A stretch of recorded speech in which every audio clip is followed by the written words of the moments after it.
എൻ്റെ പൊന്നോ നല്ല സൂപ്പറായിട്ടുള്ള അടിപൊളി ടേസ്റ്റ് ആയിട്ടുള്ളൊരു ബീഫ് കറി ഉണ്ടാക്കിയാലോ. സവാള, കൊച്ചുള്ളി, തക്കാളി, പച്ചമുളക്, ഇഞ്ചി, വെളുത്തുള്ളി ഇതെല്ലാം റെഡിയാക്കി ഒരു സൈഡിലേക്ക് മാറ്റി വയ്ക്കുക. എന്നിട്ട് നമുക്കൊരു കുക്കർ അടുപ്പിൽ വെച്ച് അതിലേക്ക് വെളിച്ചെണ്ണ ഒഴിച്ചു കൊടുക്കാം. അതിലേക്ക് കുറച്ച് കടുക് ഇട്ട് കൊടുക്കാം. കടുക് പൊട്ടുമ്പോഴത്തേക്ക് കുറച്ച് ഉലുവ ഇട്ട് കൊടുക്കാം.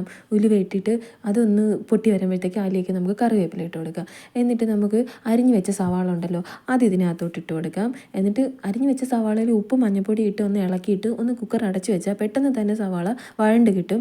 സവാള വഴണ്ടതിന് ശേഷം കൊച്ചുള്ളിയും തക്കാളിയും പച്ചമുളകും ഇട്ടിട്ട് വീണ്ടും അത് ഇളക്കിയിട്ട് വീണ്ടും അത് അടച്ചു വെക്കുക. അപ്പോഴത്തേക്കും അത് വീണ്ടും നന്നായിട്ട് തക്കാളി നന്നായിട്ട് ഉടഞ്ഞ് പേസ്റ്റാകും. എന്നിട്ട് അതിലേക്ക് ഇഞ്ചി വെളുത്തുള്ളി ഇട്ടിട്ട് കുറച്ചൊന്ന് ഇളക്കിയതിന് ശേഷം മസാലപ്പൊടികളിടാം. മല്ലിപ്പൊടി, മുളക് പൊടി, കുരുമുളക് പൊടി, ഉപ്പ്, ഗരം മസാല ഇതെല്ലാം കൂടി ഇട്ട് നന്നായിട്ട് ഇളക്കി യോജിപ്പിച്ച് അതിന് തിളച്ച വെള്ളവും വീഴ്ത്തി അടച്ച് വെക്കുക. എന്നിട്ട് ചീനിയും വേവിച്ച് നല്ല സൂപ്പറായിട്ടുള്ള ബീഫ് കറിയും ചീനി